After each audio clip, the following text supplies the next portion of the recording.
Alright. I'd hoped that I wouldn't be making any more videos on this topic, and that all the furor would die down, and we'd get to have an honest debate about what we're going to actually do to solve a legitimate problem that exists in the world of today. No. Now we're seeing, I'm seeing a hashtag trending. It bothers me. Never again. Okay, so the last time this was used, it was in reference to the Holocaust. Maybe you've heard of this. Maybe you haven't. I don't know.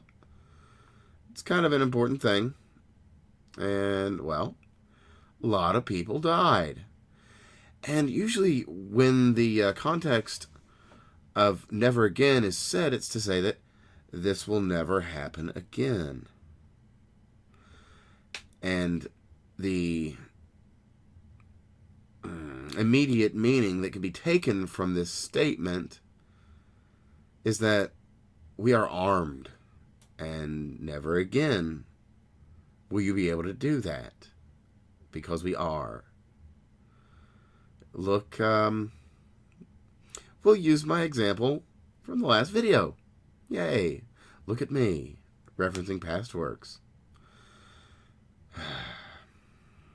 Anyway, we'll take the example of Israel. They took that shit real damn serious. All their teachers are armed. They are in one of the most contentious regions in the world. And not a single school shooting, not one. So there's a lot of merit to that, you know, the Jews and their embrace of that never again ideology. And I'm seeing these kids, they're saying never again, but they're saying that we're very entitled indeed, and never again do we want people to exercise their civil rights. And, well, I'll delve further into that in due time. For now, I got a thing in my eye. Ignore that. Yeah, and again, no jump cuts. Jump cuts suck. If I can't do it in one take, it's not worth doing. Yes, no director's commentary. So, we're going to hop back into Broward County.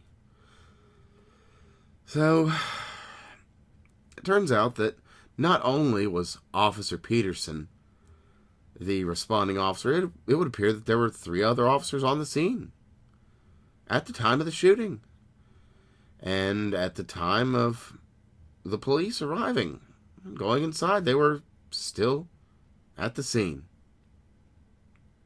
sitting behind their cars, doing nothing, letting innocent people die.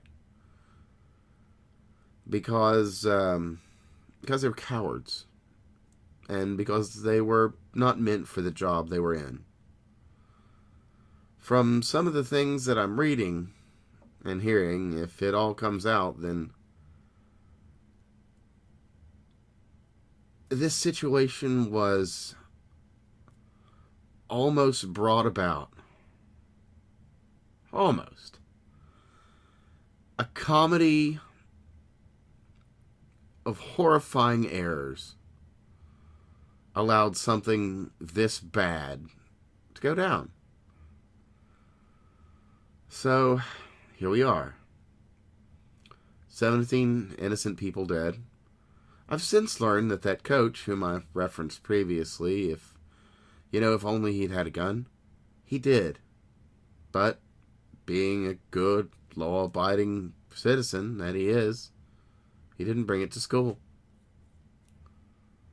Because he thought it more important to be carried by 6 of his peers than judged by them.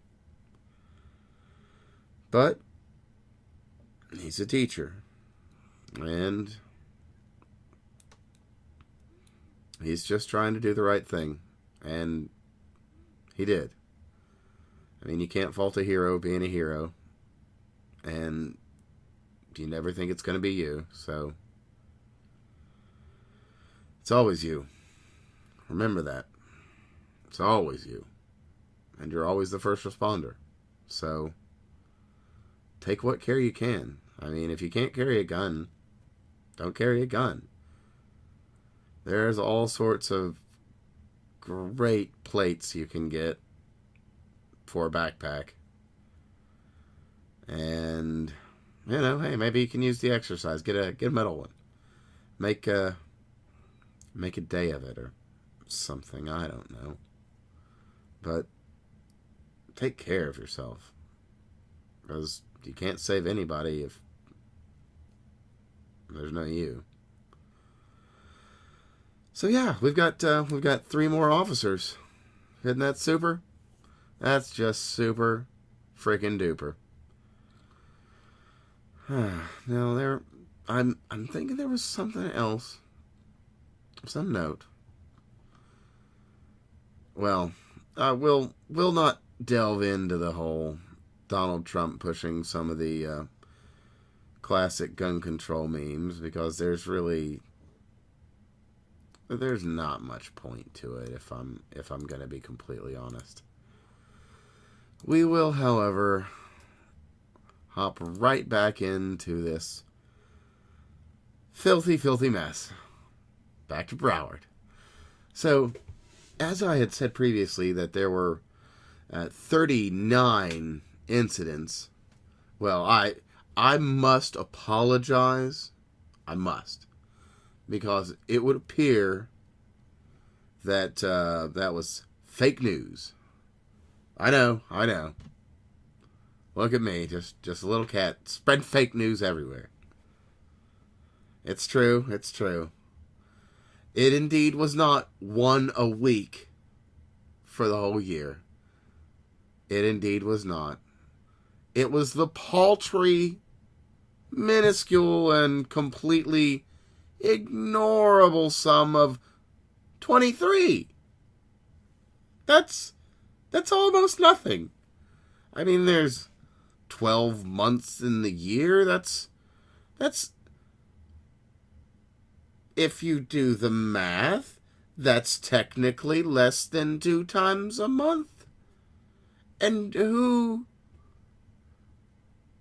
Okay, I haven't interacted with the police any farther than seeing them driving in years. So even 1 a month is kind of too many, but 23, I mean, yeah, it's not 39. It's not 1 a week. That's something. So, yeah, excuse me. My retraction and correction, yes. It was only 23 times, so, only twice a month that he was visited, not 4 times.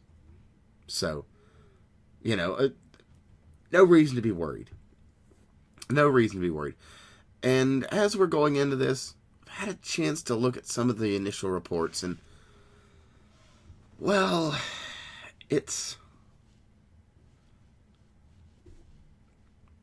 I'll just go right into it here.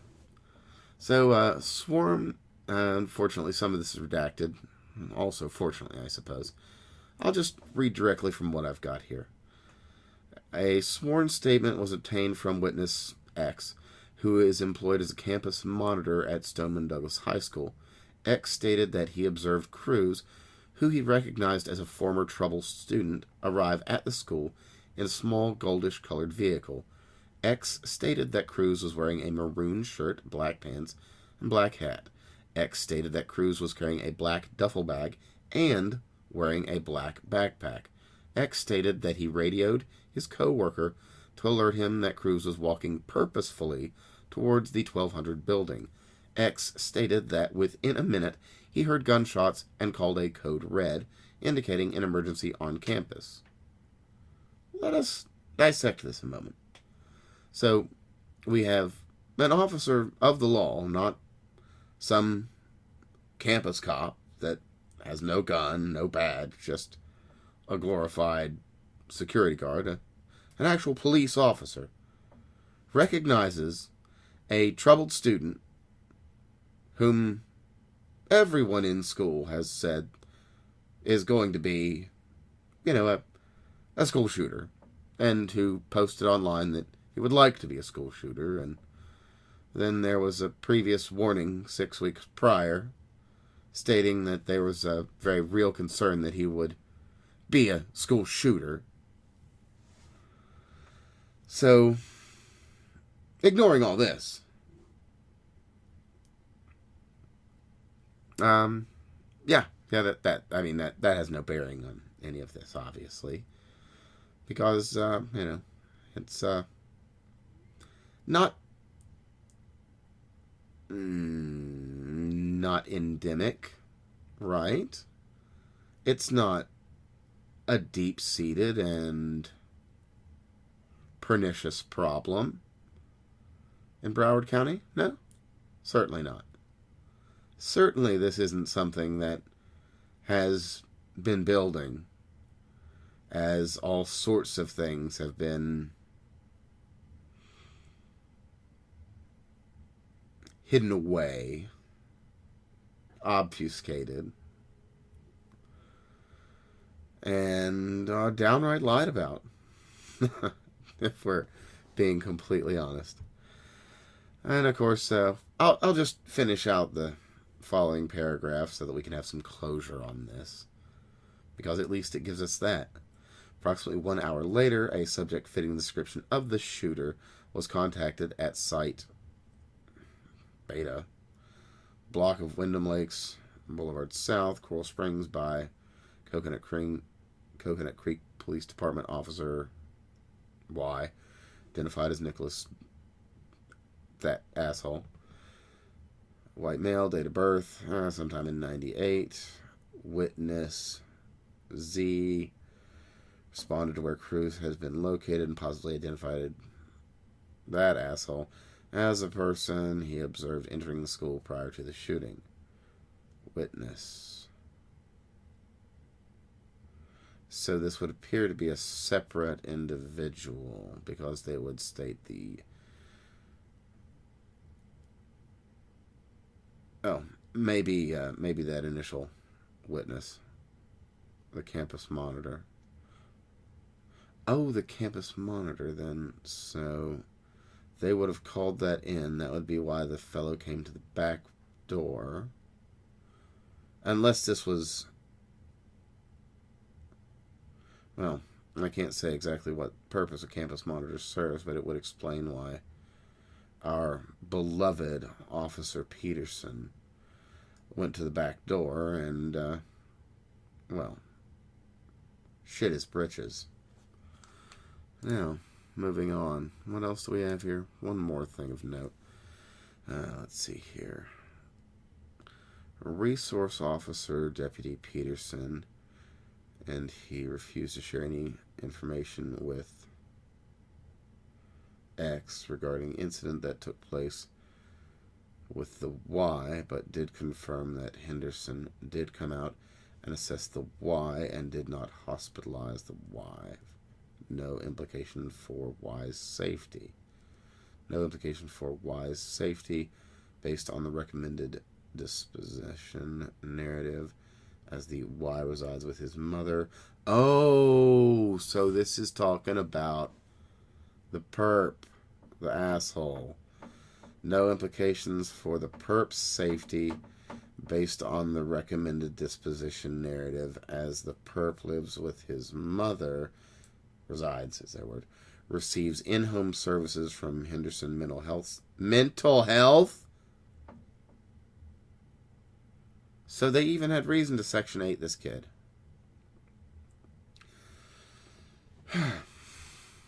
Well, yeah, I'm horrified. Absolutely horrified. That's great. That is super duper great. Love it. Right.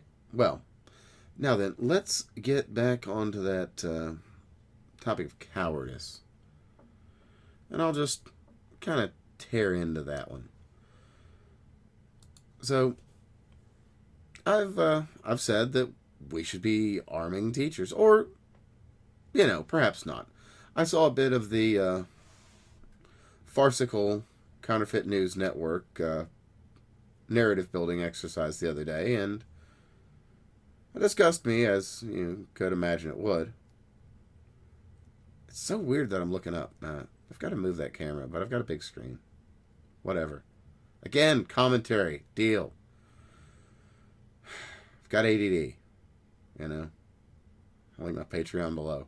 I really do, though, but whatever. Keep watching. So, you learned a new fact. Yay. All right. Anyway, so we present this as a set of options. This is America. People are free. They've got options to do whatever they like. You can be a hero. You can be a coward. A lot of people are going to choose to be cowards, and when called on it, are going to be very uncomfortable with that fact. So maybe you don't just go and call people a bunch of cowards, because it's not politically correct. Maybe what you do is you just call out heroes and, show them for what they are. But at the very least, we have to present, we've got to end these gun-free kill zones, and we've got to present teachers with the option to protect themselves and their charges. Because you can bet that coach, if he'd have had the opportunity, he'd have been carrying. And we don't know if he would have. We don't know. We don't know anything because it didn't happen. Because he was a good, law-abiding citizen. And he wasn't willing to break the law. And, well, we'll never know. We'll never know. Because he did what he thought was right. And in the end, he did do what was right. He saved those kids. And it's a damn decent thing to do. Speaking of saving kids, CNN is making sure to save them for the last. Make sure to give certain kids 5 minutes to speak, and, tell other kids that you get one question. One question alone. We've framed it from some of the things that you've said prior, and we've made sure to, how shall we say,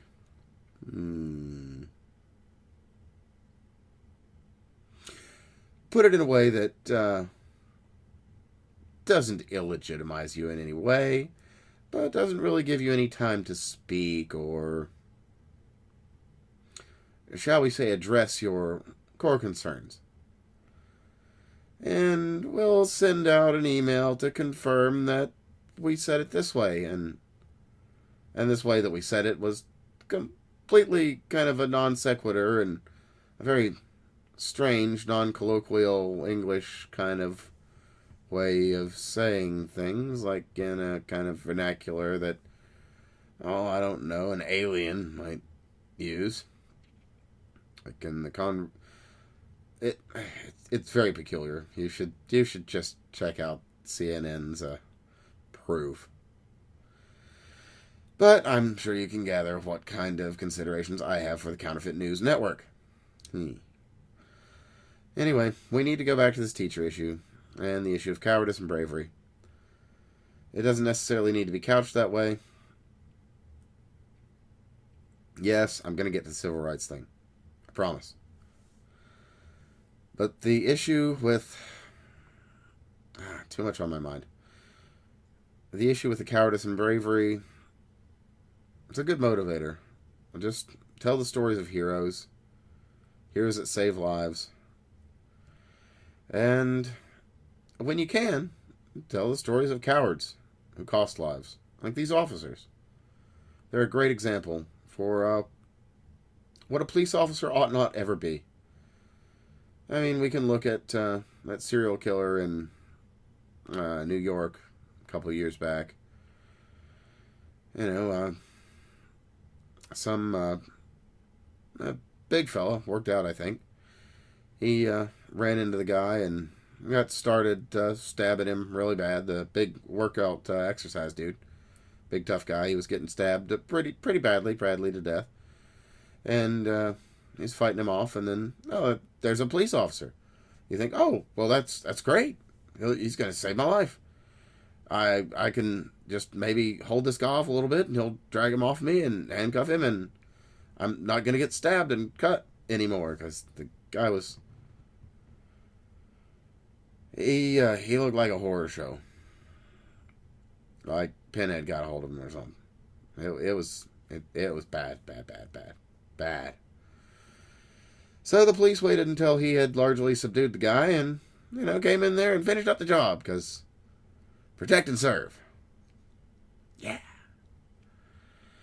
And he raised suit, and the result was that police have no duty to protect and serve. Super, right? So, yeah. This is why we need to, highlight cowardice, highlight bravery. I think the light might be doing that. Yeah, I keep looking up at it. So freaking bright. Whatever. I'll fix it for the next time. It makes everything pick up really well on the camera, so whatever. Okay, so we're going to finish this off with a quick discussion on civil rights. After I get the thing out of my eye. There. Now, it's always a discussion on civil rights. If you made it this far, bravo. It's like 22 minutes. So, civil rights being the key, being the only issue. There is no gun reform. There's no gun rights. There's no gun rights reform. There's no common sense gun control. There's no...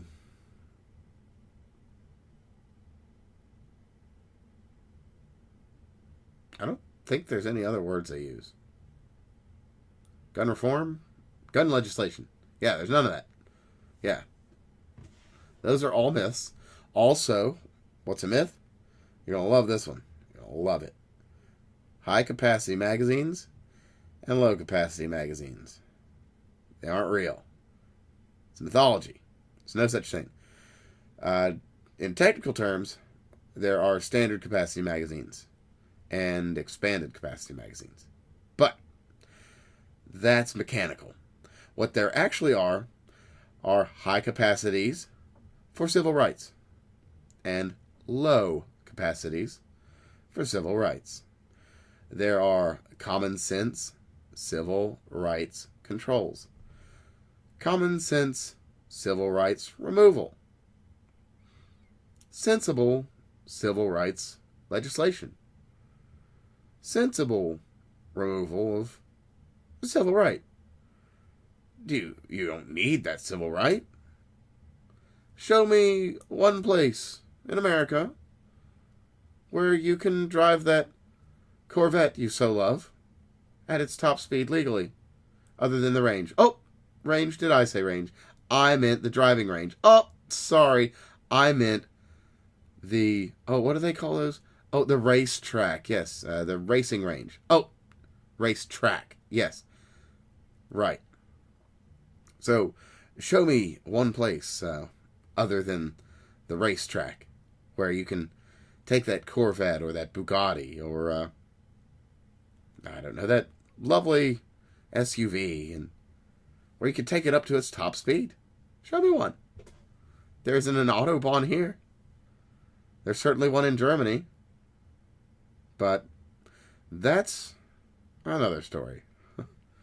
A whole nother story. A whole nother story that I don't even think I'm interested in getting into. But maybe, who knows? I like stories. But it's all civil rights. It's simple as this. And this ties back to Germany. But, again, that's a whole nother story. Suffice it to say, though, that many of the common sense gun rights control, sensible Civil Rights Removal Reform Proposal, Bill, Juncture, Adjunct, Stupidity Pups, whatever. All that dumb stuff, a lot of it is sourced largely from post-Weimar era Germany and pre-wall era Germany. We could say it's from the 30s to the 40s era. Nothing happened of any note as far as the Germans are allowed to say. But I'm told something kind of really important happened in the 30s and 40s in Germany. And there was like some gun control there. And there was some crystals at night. And it was really bad, suffice it to say. So, yeah. We should probably not be drawing too many things from that. You don't want to be called alt-right now, do you? You don't want to be an alt-righter. No sereners. No serena bobbers. No. That would be the worst, wouldn't it? That's worse than being a misogynist. It's like a double misogynist. Well, anyway, just remember, any of this, well, the easiest way to put it, anytime you see gun in anywhere, and it's a discussion that comes down to rights, just replace gun with civil rights. Someone says, no, we're talking about gun control here. We're talking about saving the children. No, you're talking about civil rights control. You might be talking about saving the children, but you aren't speaking about methods that will save anyone. The methods will... Well, no, that might be inaccurate. Should something truly horrendous occur, it would save the government and any, invader. It would save an invader if, all the people were disarmed. It would definitely do that. So it might save some lives, not the ones you want, but hey. That's what happens when you play Russian roulette. Ah! Wait. Ah! All right, I'm done. This is going on like 30 minutes, and if you're still watching, bravo. Aside from that, thanks for being here. Like, subscribe, Patreon, down there stuff. All right, bye. All my